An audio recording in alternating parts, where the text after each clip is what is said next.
Good morning, Summit Health Tribe. It's Coach Ashley here coming to you for Sundays with Summit Health. So today what I'm going to be talking to you about is gut bacteria and probiotics. We're going to find out if probiotics are worth the extra cost and if there's something that you should be adding to your regimen of supplements. So first, let's understand what gut bacteria is. So in order to understand that, we're going to go through some details about it. Some facts. If you can think of your brain as the president of your systems, you could look at your gut microbiome as the chief of staff. It is that important when it comes to your health. At least 50% of the cells living in our bodies are not human cells. Pretty weird, right? Instead, these cells are made up of microbes. Which begs the question, are we serving them or are they serving us? So that's an interesting thought there. So unless we care for these microbes, well, we can get sick. So let's break this down a little bit. There are several types of microbiomes throughout our bodies. There's an oral microbiome, skin, vaginal, stomach, and colon. Our stomach and our colon represent 90%, so that will be our focus today. Another important microbiome to consider, and we'll kind of revisit this in a moment, is the soil microbiome. Humans have become efficient microbial murderers in the last 70 years through our use of antibiotics, antiseptic cleaners, pesticides, and herbicides. Poor soil health equals less nutritious food. So just kind of pin that thought for later. Things that we know, diversity in our microbiome is extremely important, and it is affected as we get older. So as we age, that diversity decreases. Low diversity often equals disease. You may have heard of dysbiosis. This is often defined as an imbalance in gut microbial community, and this is associated with disease. This imbalance can be due to a gain or loss of community members and changes in the abundance of microbes in our gut. What do the good bacteria do? They synthesize vitamins. They are responsible for gene expression, meaning whether a gene in our DNA is turned on or off. They work with our immune system, digestion, metabolic function, and even mental health. So they do a lot. All right, symptoms. And I want you to pay attention to these because it's going to be really important that you kind of recognize these symptoms within yourself. Symptoms of unbalanced microbiome can include acid reflux, constipation, gut discomfort, diarrhea, fatigue, and there is even data that supports that poor mood, depression, stress, and anxiety can even be signs of poor gut microbiome. To learn more about that specifically, there is a book called The Better Brain by Bonnie J. Kaplan, and that's Kaplan, K-A-P-L-A-N. It's a great book that kind of dives into the details of how our gut microbiome affects our mental health. So it's a great book if you're kind of interested in that. All right, so now we kind of know a little bit of background on how what the different parts of the gut microbiome are. So let's dive into how do we maintain good microbiome health. Okay, number one, this is easy. Eat plants and other fiber-rich whole foods. You hear us say it all the time. Eat your veggies, eat as many whole foods as possible. So plants provide a broad spectrum of minerals, vitamins, and other nutrients. They contain fibrous prebiotics. What are prebiotics? Those are the food that probiotics, all those gut bacteria, eat. So some examples of those fibrous prebiotic-rich foods include dried beans, legumes, whole grains, oats, and flax seeds.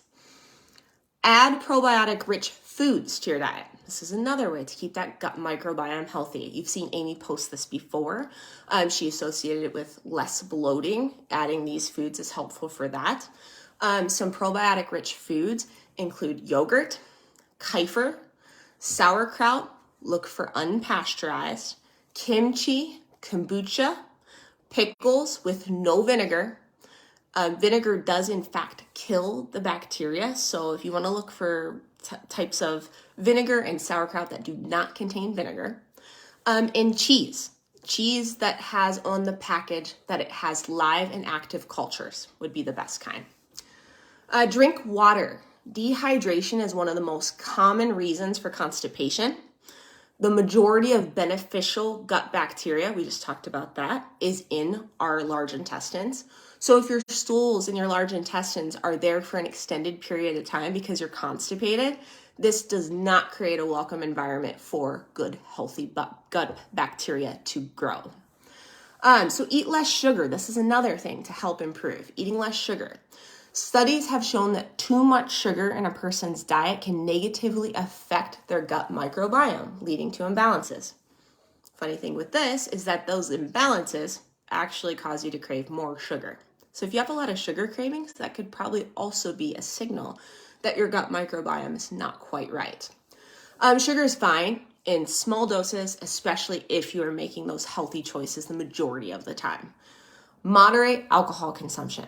Some studies have shown that chronic alcohol consumption can lead to an overgrowth of bacteria, which can throw off that overall gut balance. Eating less processed foods and inflammatory oils.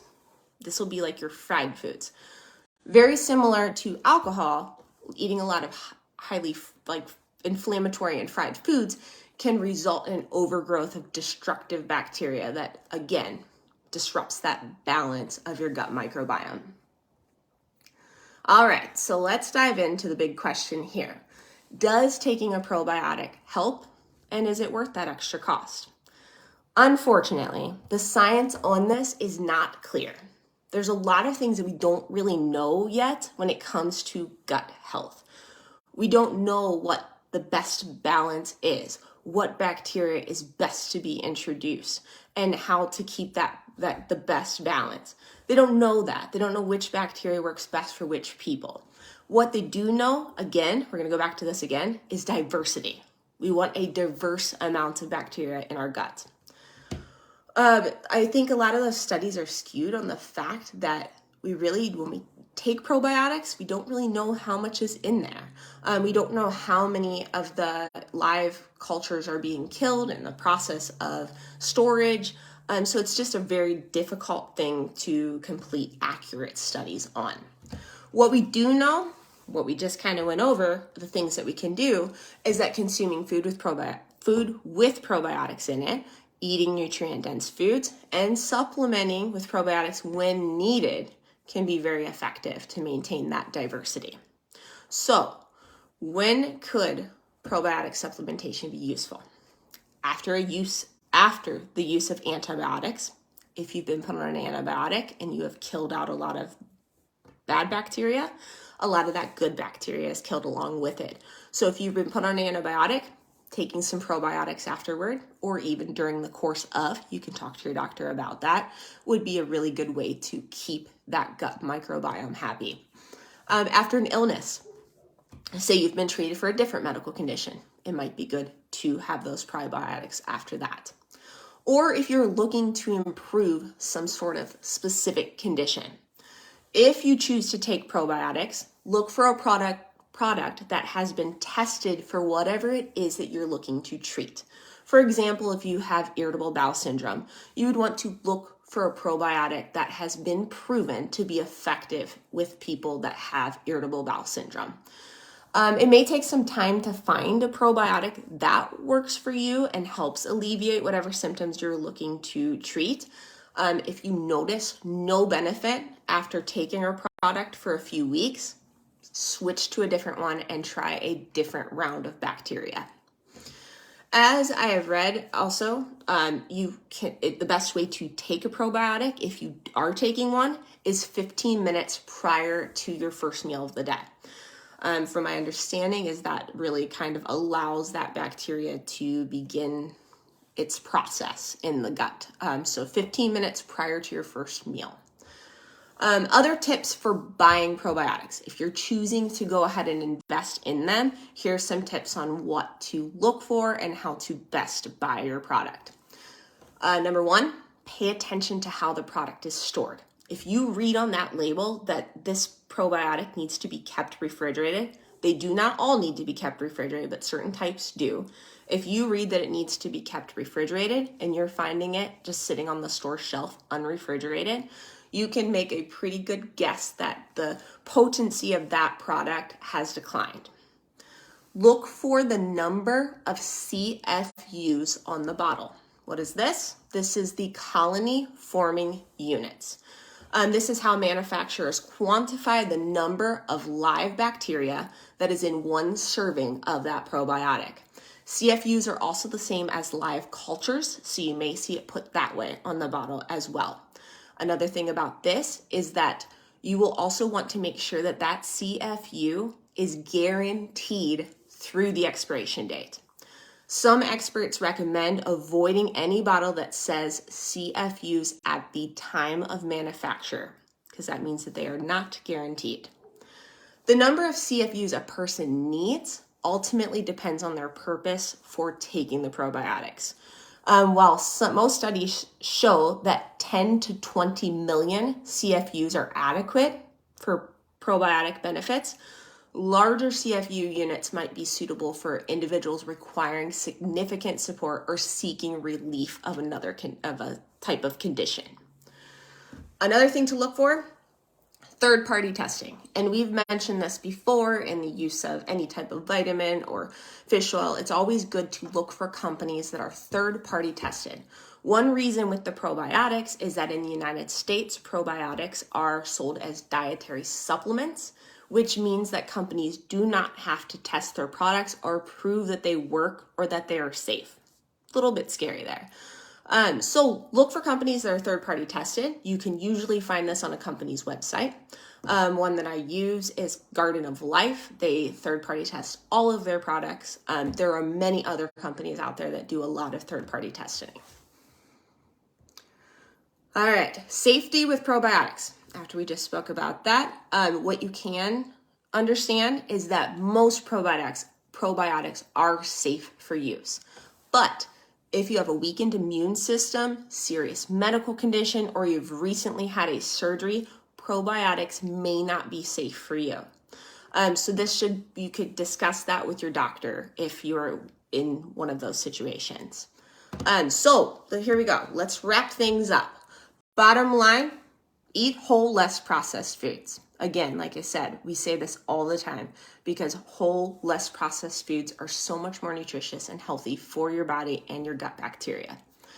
Add some probiotic-rich foods. You can even have those on the daily basis, the foods that we already mentioned here. Supplement if you feel like you have a condition that you are looking to improve.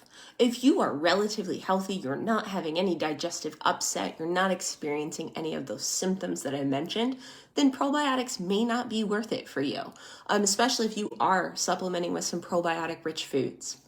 And then last, pay attention to the signs and symptoms of poor gut health. So you might want to look back on this video and review that again of what those signs and symptoms were that your gut microbiome could be off. So just take that into consideration whether or not a probiotic might be the right choice for you. So guys, I hope that you have a great rest of your day on this Sunday. And if you have any questions, feel free to post them in the comments and I will come back to them later today and the other coaches and I will answer any questions you have. All right, thanks guys. Have a great day.